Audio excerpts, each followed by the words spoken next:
Agárrate con Patricia Poleo.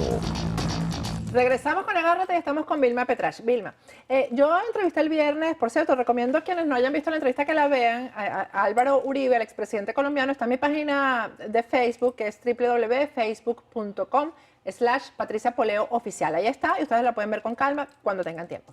Una de las cosas que me dijo es que lo lamentable del tema de Venezuela era la conducta indiferente de la comunidad internacional. ¿Tú crees que este sea el primer paso que se esté dando para activar la Carta Democrática en Venezuela? Mira, es la ruptura del escandaloso silencio de la comunidad internacional. Para mí esta carta eso es lo que representa. Por eso fue que me conmovió, Patricia, porque Almagro no es cualquier persona, es el secretario general de la OEA. Ciertamente un organismo que, ya sea la dictadura castrista hoy con un señor convertido en presidente llamado Raúl Castro, por obra y gracia del gobierno de Estados Unidos lamentablemente y del propio Papa, no estoy de acuerdo, por cierto. No voy a hablar de la política de Estados Unidos, ese es otro tema del cual podemos tratar más adelante, pero en todo caso, esa dictadura ha descalificado a la OEA y le conviene descalificar a la OEA. Y por supuesto, otros gobiernos de América Latina que han violentado el derecho a la democracia de sus pueblos, que no practican la justicia ni electoral ni la justicia social, que por supuesto manipulan descaradamente la justicia para criminalizar a la disidencia, para perseguir a opositores, el caso tuyo, porque esto de la Interpol es un caso evidente de eso, claro. Y para definitivamente destruir las instituciones y convertir a estos países en casi estados fallidos. Caso de Venezuela.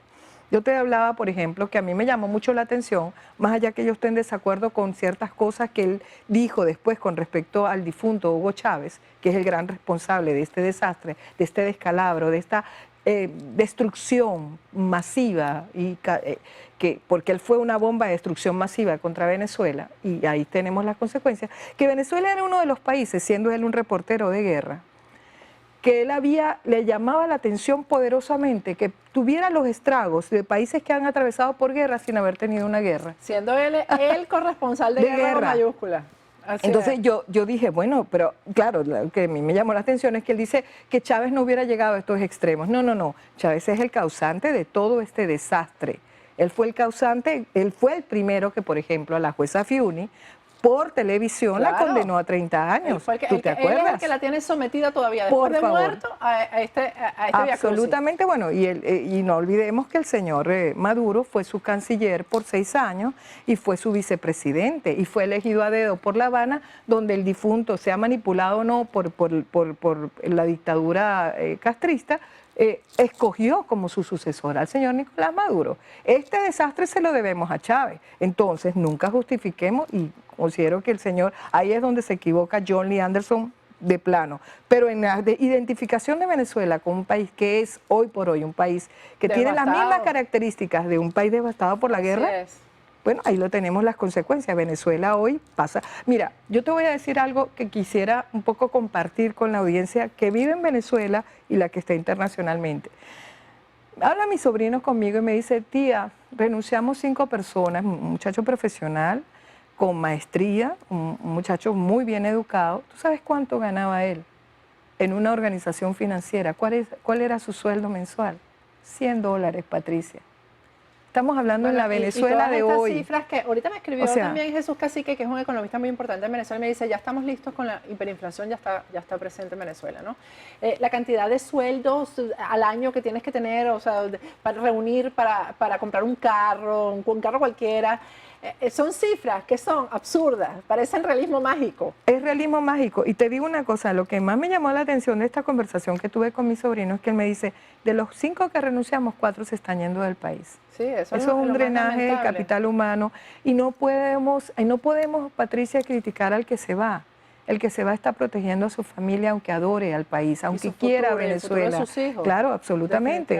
Y yo creo que definitivamente, hablando un poco de este proceso electoral que Almagro de alguna manera denuncia lo que está pasando, desde la confusión en las papeletas electorales, acceso a los medios de comunicación, falta de justicia, uso abusivo de recursos, todo lo que él identifica, dice claramente que la oposición no se puede confiar.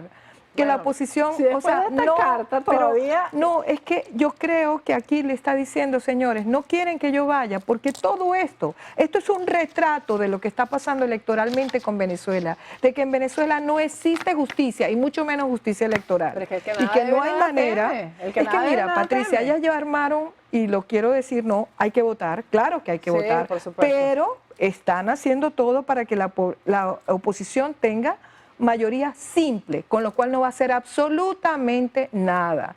Y la oposición tiene que pelear, pero cada centímetro, todos los puntos tienen que estar estrictamente vigilados por la oposición, porque de lo contrario esta gente va a hacer estragos y van a buscar legitimar lo imposible de legitimar, que es este desastre que está ocurriendo en Venezuela. Por eso creo que estas elecciones Son fundamentales. yo diría que son las elecciones, siempre decimos eso, No, pero yo pero sí creo que estas esto... son las más fundamentales que ha vivido la República.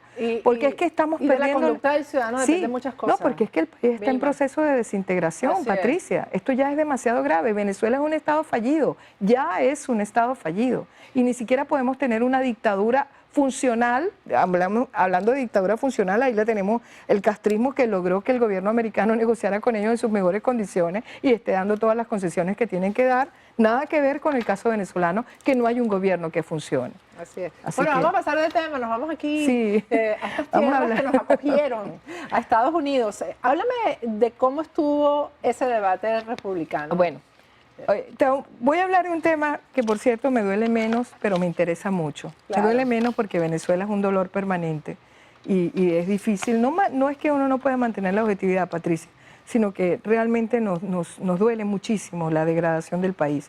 Pero el caso de Estados Unidos obviamente preocupa el grado de polarización política que hay en los Estados Unidos. Y de alguna manera lo que pasa en el debate te refleja también la crisis que está viviendo el Partido Republicano. Ahí tú ves representado a un Rand Paul que es un aislacionista a ultranza, con gente como un Marco Rubio que dice que Estados Unidos tiene que tener una presencia internacional fuerte, con un Ted Cruz que quiere estar jugando en el medio diciendo, bueno, peor nos iría si no defendiéramos a la República, si ustedes creen que es malo defenderla, peor sería no defenderla, o el extremo de un señor, por ejemplo, como Donald Trump, que sabe de política internacional y de política económica internacional lo que yo sé de asuntos de astronomía, ¿ok? Para decirte claramente, o sea, ahí se vieron cosas verdaderamente interesantes. No creo que fue un debate donde hubo un ganador claro. Fue un debate donde se presentaron más posiciones, pero también se evidenciaron las carencias. Por ejemplo, dicen que Marco Rubio, que fue el ganador como siempre, que es el gran maestro de los debates. Déjame explicarte lo que significa ganar. Marco Rubio no se hizo daño, fue muy contundente cuando habló, fue prudente cuando habló, evitó temas controversiales que le pudieran perjudicar, porque Marco está buscando una coalición que le permita tanto capturar el voto conservador y ultraconservador de su partido, como el voto más centrista, con miras a una eventual candidatura a nivel nacional que le permita no moverse demasiado hacia la derecha para después hacer el difícil movimiento hacia el centro, que es donde está la mayoría del electorado, por lo menos el electorado nacional, no me refiero al electorado republicano. Marco, por ejemplo, hizo statements muy interesantes, como la gente lo malinterpreta cuando él dice que necesitamos menos filósofos y más gente entrenada en oficios, digamos, más comunes. No recuerdo cuál fue la terminología exacta que utiliza, pero él lo que se estaba refiriendo es la necesidad de entrenar a la población en los Estados Unidos, porque terminan muchos estudiantes saliendo de high school sin preparación y en un momento dado en que, aunque parezca que la economía se está recuperando, la economía está creando empleos de baja calificación y mucha gente, por cierto, ha dejado de buscar trabajo y por lo tanto ya no están en la fuerza laboral. Hay una realidad en donde el crecimiento de la economía es menos o aproximadamente el 2%, donde hay una realidad económica complicada y donde el ciudadano común y de clase media está sufriendo los estragos de la destrucción del sueño americano. Él dice, yo represento el futuro y yo, en comparación a la señora Clinton, que representa el pasado, voy a dar esa visión de futuro que el país necesita. Por cierto, que discúlpame que te interrumpa, cómo no. pero estuve en Washington y me impresiona la campaña que hay, el mercadeo que hay con Hillary.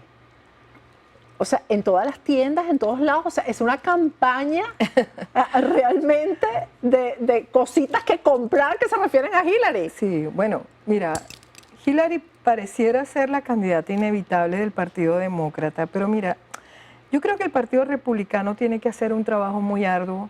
¿Quién es el mejor candidato para ti del republicano que se pueda enfrentar con Hillary? Para mí hay candidatos buenos. Creo que Bush es una gran decepción básicamente por su personalidad. No tiene la fuerza de personalidad. No importa cuál es el mensaje, no llega. Creo que pero tú sabes que dicen que al final el que va a sacar la chaquera y va a ganar. No, o sea, que hay como una seguridad. No es suficiente, Patricia, no es suficiente. Ayer mismo, terminando el debate, un inversionista importante... ¿Se retiró? No, le dio su apoyo a Marco Rubio. Lo dijo abiertamente, un inversionista de Nueva York, de estos fondos mutuales importantes, inversionista financiero, y lo dijo abiertamente y dijo que lo iba a decir públicamente, que estaba apoyando a Marco Rubio. Marco Rubio poco a poco viene escalando porque, como te digo, yo le digo, un término político que yo utilizo es bilingüe, es decir, puede hablarle tanto a los ultrarradicales, a los conservadores como a los centristas. Representa más el criterio, aunque no es millennial por su edad, porque es un hombre joven todavía de 44, 45 años creo que tiene ¿Eso le Marco. ayuda o no? No, lo que te quiero decir es que le apela a los jóvenes y sí representa una generación diferente. Es un candidato que a mucha gente le duele porque dicen, bueno, es un newcomer. Acaba de llegar al senador y no cumple con su trabajo. Eso no es cierto. Él ha cumplido ciertamente, como muchos senadores que no han cumplido, incluyendo el presidente Obama, es cierto. Cuando están en campaña a lo mejor no cumple como lo deberían, pero la verdad es que él no piensa seguir como senador. Él ha dicho, no quiero seguir en ese establishment, quiero pasar a otra, quiero lanzarme a la presidencia y por lo tanto no voy a correr como senador. Algunos que dicen que si no lo logra va a terminar de gobernador de la Florida y pudiera ser. Pero Marco es una persona que a Charlie Crist, que parecía el candidato imposible de derrotar aquí en la Florida, lo derrotó, al punto que Crist pasó de republicano a independiente y ahora es demócrata. Ahora es demócrata, exactamente. Y lo derrotó. Gracias a Marco Rubio. Y lo derrotó, por cierto, sí, exactamente. Marco Rubio ha hecho cosas bien interesantes y no quiero decir que no soy rubista, no soy marquista, no sé cómo llamarlo, yo estoy tratando de ser analítica, pero hay otra cosa, si tú ves pero con la realidad de este país, yo creo que el que más se lleva con la realidad después de Obama es Marco Rubio. Claro, ¿no? es que te lo está diciendo. Tú me acabas de dar el punto, en el punto clave. La gente no quiere la política vieja ni tradicional. En ningún país y la única manera en que pudieran venir a la política tradicional es si un Donald Trump llega, por ejemplo, de candidato, porque no hay manera, o inclusive un Ted Cruz, que aunque es un hombre articulado, no solamente no tiene carisma, sino para los ultraconservadores, sino que es una persona que polariza demasiado. Marco no es un polarizador. Marco le puede llegar a un público más amplio. Y además el Partido Republicano desde hace rato tiene una desventaja matemática. Aquí tú sabes que se eligen por colegio electoral. Sí. Ya ellos tienen, el Partido Demócrata ya tiene garantizado por matemática 244 votos electorales y se necesitan 271 para ganar. De manera que ya el Partido Demócrata arranca con una ventaja. Exactamente. Demográfica, por las coaliciones que ha hecho. El candidato republicano tiene que ser muy bueno. Tiene que ser muy bueno y de verdad creo que no es el señor Bush, mucho menos el señor Trump, que de republicano tiene lo que, repito, yo tengo de astronauta. Sí. Ese no es republicano. Los republicanos no lo identifican como el señor Carson es muy cálido y muy chévere y lo que usted quiera, pero la verdad es que es un desconocedor total, no tiene profundidad de conocimiento, no da más allá de lo que vimos ayer en pantalla. Y por ahora las encuestas los están poniendo arriba a él y a Trump, pero la verdad, yo creo que eso se desinfla y se va a decantar. Y van a quedar candidatos como Marco, como Ted Cruz, que hay que tomarlo en cuenta porque acuérdate que la base ultraconservadora vota. Pienso que de repente veremos todavía a Bush sobreviviendo, pero no va a llegar. Al final la contienda creo que se va a decidir entre un Marco Rubio y un Ted Cruz. Dos latinos, por cierto, cubanos. Bueno, tú sabes que yo, de verdad, espero hacerme ciudadana americana y votar. Con el tiempo suficiente para votar por Marco Rubio. Bueno, frente a mi hija que es demócrata, pero ahí estamos enfrentados en la familia, pero bueno. ¿Tu hija es demócrata? Es demócrata. Ella es hilarista. Dice que no le gusta Hillary, pero que si esa es la candidata demócrata, no me diga que le gusta Bernie Sanders, que es un connotado. Le gusta oh my God. Sanders era hippie comunista, Sí, es un hippie bueno, comunista. Para que tú veas. Pero Por la lo menos juventud, lo esa es la dice juventud. abiertamente, si no es comunista estuvo muy cerca del comunismo y todavía creo que tiene muchas simpatías, ¿no? Oh. Gracias, Vilma. Ok.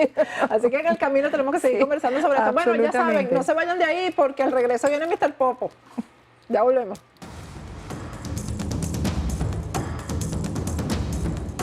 Agárrate con Patricia Poleo.